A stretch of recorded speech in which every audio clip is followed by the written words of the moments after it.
Shalom pemirsa, inilah acara Zona Mukjizat.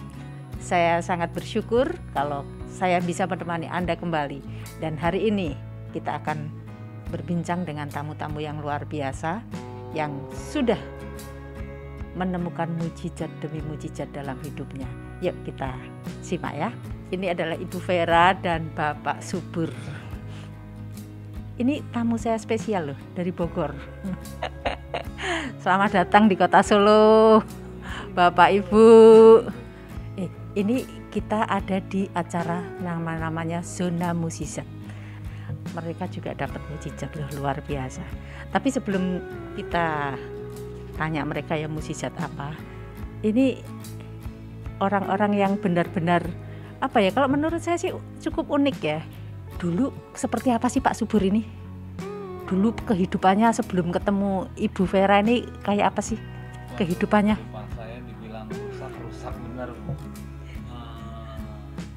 Terbalik hidup saya. Terus? Malam jadi siang, siang jadi malam. Setiap hari pulang mabuk. Cewek gonta ganti. Aduh. Gonta ganti. Tiada hari. Tapi judi nggak ya? Tambah judi? Oh judi juga, Togel. mantap. Namanya itu togel. Judi togel, judi main kartu. Pokoknya udah semua berhubungannya dosa semua. Semuanya dosa lah, nggak ada yang nggak dosa semuanya. Tapi untungnya saya nggak narkoba. Oh puji Gitu Tuhan, aja. iya. Karena dulu saya mantan atlet ya Bu ya. Dulu pemain bola saya. Jadi kalau ke narkoba enggak. Jadi 3 aja, judi, perempuan sama hiburan-hiburan kayak gitu. Waktu dikenalin, kebetulan kami dikenalin sama kakaknya satu gereja. Terus dia dikenalin ada adik saya, katanya. Terus saya pikir ya udahlah gitu. Terus waktu saya lihat pertama kali rambutnya dengan rambut gondrongnya, dengan kumisnya yang Aduh ay. enggak banget. Enggak banget. Terus begitu akhirnya dia ajak kenalan, ya udahlah kita kan masih baik sama semua orang ya. Saya coba baik, kami coba berteman, tapi mungkin biar kayak begini orangnya tuh nggak pernah macam-macam sama saya. Apa adanya. Dari mulai pertama siapa yang nggak shock ya, baru pacaran berapa lama dia cerita saya itu suka main perempuan ini, saya suka minum ini. Ya, shock. Dengan hidupnya dia yang benar, cerita yang begitu, karena saya nggak mau jaim.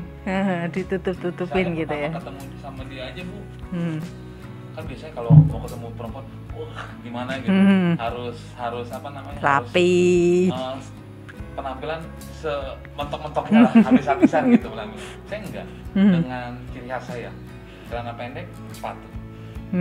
Nggak ada pakai segala macam, apa adanya saya ketemu dia. Nggak jaim-jaim, nggak gimana. Dan cerita masa lalu aku gimana pun saya ceritain. Jangan sampai aku nggak mau ke depannya dia dengar dari orang, bukan dari saya. Terus gimana Ya, itu? karena dia seperti itu, saya mulai jadi nanya gitu, ini orang kok nggak ada jaga image sama sekali ya. Kalau di mana-mana kan orang mau ngedeketin kita, jaga image lah ya. Betul. Terus saya jalanin, jadi tujuan saya bukan mau pacaran, tapi mau bagaimana dia dari yang dunia malam dia bisa datang ke gereja, bisa kenal Tuhan Yesus gitu. Nah dia tuh biasanya pulang dari mana-mana itu jam 6 baru pulang. Sejak sama saya gereja jam 6. Jadi saya ajak dia gereja, jam 4 saya udah telepon dia, mau gereja enggak? Pokoknya kalau sama saya harus ke gereja. Saya bilang gitu, dia mau. Terus saya mulai ngelihat pribadi dia yang lain di sisi yang nggak baiknya itu, ternyata ada banyak sisi positifnya gitu. Akhirnya ya udah kita jajakin aja, kita jalanin. Ya udah kami jalanin tanpa restu orang tua loh. Jadi mama saya begitu tahu, terus adik saya yang perempuan nomor 2 itu tahu. Begitu tahu dia cari tahu soal keluarganya, backgroundnya, ini segala macam. Mudah. Mama saya udah garis merah, ada kelas merah, begitu dicetak tebal kali ya Bu. Nggak boleh. Stabilo merah. Nggak boleh, pokoknya nggak boleh sama dia katanya. Tapi dari sudut saya Bu, saya nggak punya target nikah. Cuma Nah jalan kalau aja. Pak Subur gimana? Targetnya kok tiba-tiba jadi orang yang main perempuan, penjudi, tiba-tiba kok bisa pengen kenal sama Ibu Vera, terus pengen itu gimana itu? Ceritanya gimana tuh? Setiap manusia yang hidup Bu, apalagi kita manusia ya, pasti ada titik jenuhnya, ada masanya, ya kan? Nggak mungkin kita hidup begini aja, pasti ada masanya, ada jenuhnya. Nah itu saya pada saat itu ketemu kali titik jenuhnya seperti apa. Dengan kayak begini nggak ada habisnya, hiburan nggak ada habisnya, perempuan nggak ada habisnya, main judi nggak ada habisnya. Jadi harus dari diri kita sendiri untuk buang semuanya. Mau siapapun nggak ada yang bisa, diri kita.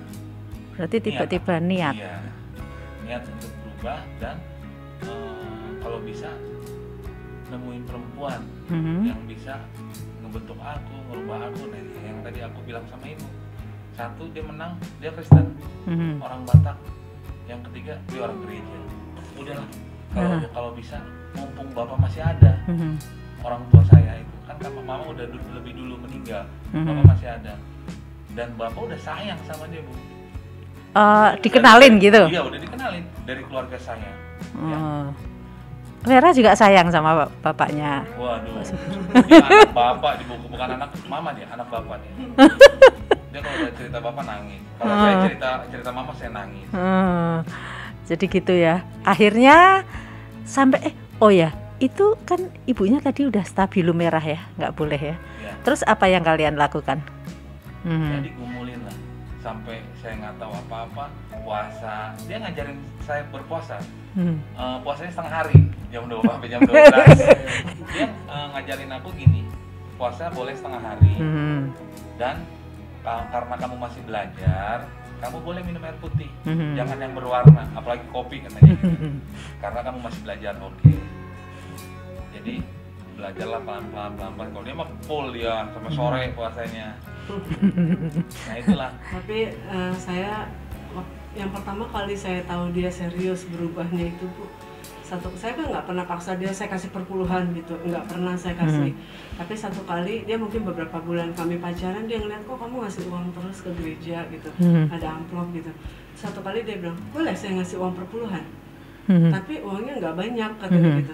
Karena kan saya biasa main proyek ya, misalnya nominal dia mungkin harus yang besar kalau perpuluhan gitu. Terus dia tanya gitu, oh nggak apa-apa gitu, perpuluhan itu bukan dilihat dari nilai besarnya, tapi gimana hati kita ngasih sama Tuhan gitu. Jadi kita belajar taat loh dari perpuluhan itu. Dari mulai situ dia mulai setia sampai detik ini perpuluhan. Tapi satu kali ya ujungnya saya yang jadi kena tampar sama dia. Maksudnya? Kamu pelayanan, kamu di mimbar hebat banget, heboh. Kalau dari hari-hari kalau kamu marah sampai lepas kontrol, kadang-kadang dia ngomong gitu. Tapi satu omongan dia yang bikin saya kayak nancep gitu ya. Pelayanan itu bukan cuma di mimbar, tapi di kehidupan sehari-hari mestinya kau juga sama. Dia ngomong gitu. Saya marah, Bu, tapi hati saya gini, iya bener juga ya. Tapi menutupi ini saya, gengsi saya gitu, saya marah gitu. Tapi akhirnya pelan-pelan saya mulai ngerasain, oh iya saya mulai koreksi diri gitu, masa bener juga ya, ternyata memang melayani itu nggak seheboh, nggak harus heboh di mimbar, tapi di kehidupan sehari-harinya santai kayak di pantai gitu.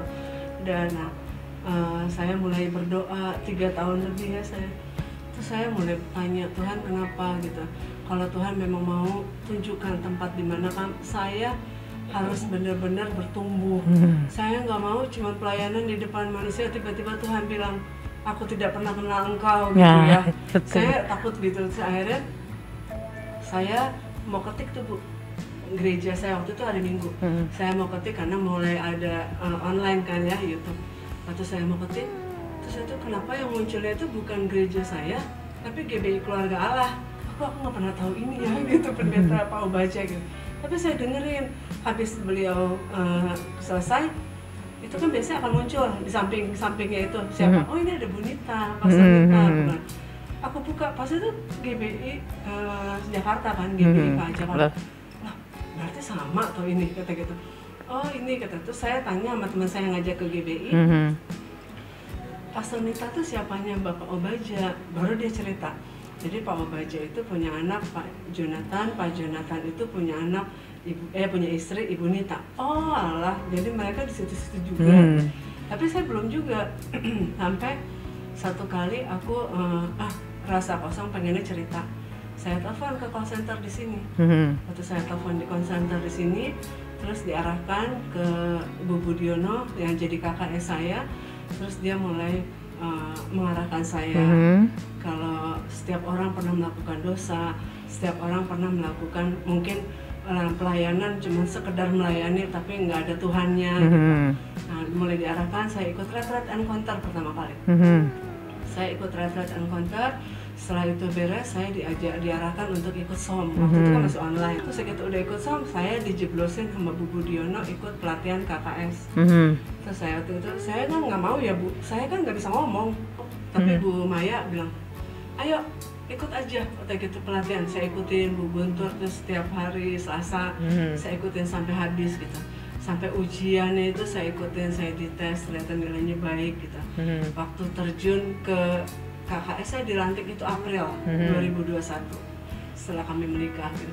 Terus saya bilang gini, aduh Bu Budi, saya nggak bisa kayak Bu Budi. Bu Budi kalau berdoa kayaknya bagus banget doanya gitu. Terus segitu bisa sabar ngedengerin orang, saya nggak bisa Bu. Bisa, kamu bisa. Satu kali waktu dikasih anak sel sama Bu Maya sama Bu, nggak tahu apa yang masih bikin Bu. Saya nggak tahu ini, nggak tahu mau bagaimana, tapi saya terus belajar. Dia bilang belajar ya. Oh iya, belajar. Dia ini apa sih? Ini garis depan saya Bu. Ketika saya gimana-mana dia akan ini koreksi saya pertama. Tapi udah gitu akhirnya satu pengalaman, ada anak komsel saya benar-benar minta didoain. Bayangin Bu, dia kelilit satu utang yang lumayan besar terus minta didoain saya. Saya kan belum pernah juga ya Bu. Terus itu, aduh Tuhan, kalau tiba-tiba utang yang nggak lunas juga bagaimana gitu. Tapi saya berdoa gitu. Akhirnya memang tidak langsung lunas, tapi ada kebijakan dari banknya. Akhirnya mulai di situ dia baru bilang, kakak, namanya dia orang Halmahera Utara kan, kalau ngomong kakak itu nggak kakak, pakai K di belakang dibaca kakak gitu. Dia bilang, kakak itu puji Tuhan kak, sejak saya pindah di GPI Keluarga Allah, saya dikuatkan. Saya selalu ikuti khotbah Pak Obaja, setiap link apapun saya khotbah. Makanya Bu, saya selalu mencatat setiap khotbah Pak Obaja dan saya share ke grup komsel saya supaya mereka yang nggak sempat ikut, mereka setidaknya baca. Itu saya dari dulu. Nah, akhirnya dia bilang bukan cuma dia aja yang masuk GBI Keluarga Allah, orang tuanya yang tadinya nggak tahu cara berdoa, cuma datang ke gereja, karisan KTP lah ya. Sekarang udah sampai waktu pas terakhir itu Bang, kamu bilang sama Bapak Obaja, katanya, bilang lewat kakak kamu itu, kakak KKS kamu, katanya, doakan kami supaya kami betul-betul tinggal di dalam Tuhan. Terus saya gitu, iya, kalau ada doa Pak Obaja yang di live streaming, kamu ikutin. Biasanya Pak Obaja ada tumpang tangan di itunya kameranya, saya gitu. Pokoknya saya bersyukur dari mulai situ saya mulai ngerasain suka punya anak-anak komsel. Saya senang. Sekarang sudah berapa anak komselnya? Anak komsel saya, jadi saya punya komselnya 2 Bu. Oh, udah punya 2 nih. Yang hari Sabtu sama yang hari Selasa. Kalau yang hari Sabtu itu sekitar 20 orang termasuk saya. Terus yang hari Selasa itu lebih, yang 13 itu hari Sabtu, yang itu hari 20. Jadi 20 tambah 33. Wow, luar biasa. Dari ngomong nggak bisa akhirnya punya 33 ya, luar biasa. Itulah pemirsa, kalau kita ini tinggal bilang mau aja ya. Nanti Roh Kudus sendiri yang tuntun, yang memampukan. Coba flashback sedikit. Mungkin ini juga jadi berkat buat banyak anak-anak muda ya yang saat ini mungkin bergumul masalah jodoh. Tadi yang di stabilo merah, tiba-tiba sekarang kalian bisa menikah, itu bagaimana? Kami ambil waktu doa puasa 3 hari. Dalam kondisi mama nggak mau ya. Akhirnya mama bilang gini, pokoknya mama nggak setuju. Adik-adik saya semua menentang saya, nggak boleh. Terus begitu kami doa puasa, kami ini dengan doa puasa itu sambil gini Bu, sambil berharap itu ya istilahnya nothing tulus lah. Kalau disetujuin ya kami menikah, nggak disetujuin ya udah kelar gitu ya. Tapi ternyata beres kami doa puasa, mama belum ada apa-apa gitu. Tiba-tiba bilang, mana si Super? Panggil ke sini. Ya. Dipanggil. Iya, terus dipanggil. Terus saya ngomong baik-baik sama mama, terus gitu mama, ya udahlah, kalau memang kalian udah yakin sama pilihan kalian, ya mama bisa apa, yang penting kalian tunjukkan rumah tangga kalian baik-baik. Menikah itu satu kali untuk ini, mama seumur saya hidup gitu. Jadi terus gitu, jangan ada gagal-gagal, jangan ada yang aneh-aneh gitu. Udah, kapan rencana kalian gitu. Baru aku langsung cerita ditantang. Itu waktu saya dengar, saya udah nggak mau apa, saya cuma datang di bawah di tempat tidur, saya cuma Tuhan baik banget sih, Tuhan baik banget. Terus akhirnya singkat cerita kalian nikahnya di Solo. Di Solo juga. Di diberkati Pak Aditya sama Pak Obaja juga ya, luar biasa. Nah, sesudah menikah kalian mulai sudah bertumbuh. Tuhan tiba-tiba ada pandemi, apa yang terjadi?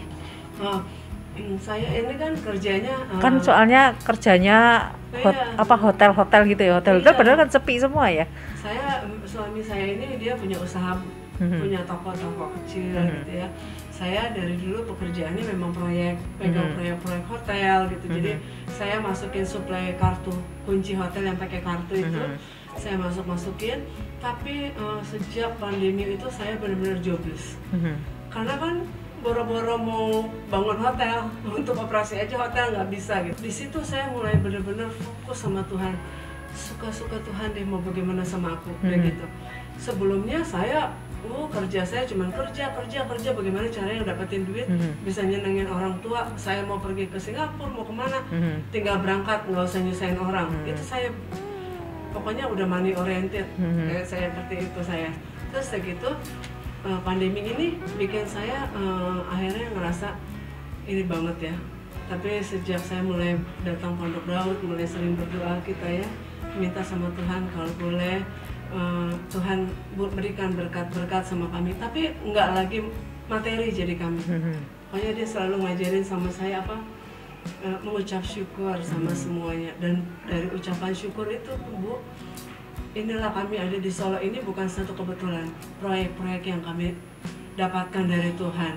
Proyek besar ya. Terfikirkan, Bu, dapat hotel di Jogja, dapat hotel di Semarang, Bu, dalam kondisi pandemi gitu loh, Bu. Walaupun mungkin kalau proyek hotel kan nggak mungkin hari ini nabur, besoknya menuai, tapi setidaknya dengan kita taruh barang kita di sana, kita dapatkan proyek-proyek yang luar biasa dari Tuhan. Wow. Jadi suami saya bilang, pokoknya bagian kita berharap sama Tuhan.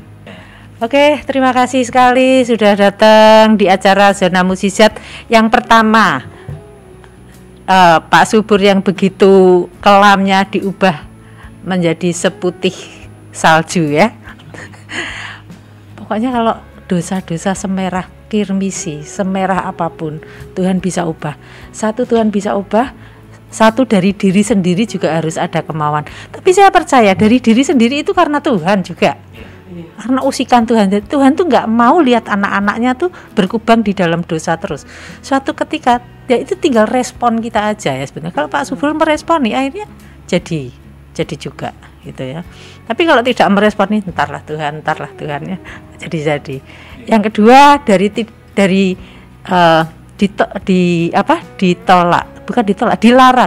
dilarang orang tuanya untuk nikah. Mereka enggak langsung, biarpun secara umur sudah harus menikah, tapi mereka enggak berontak, tapi berdoa.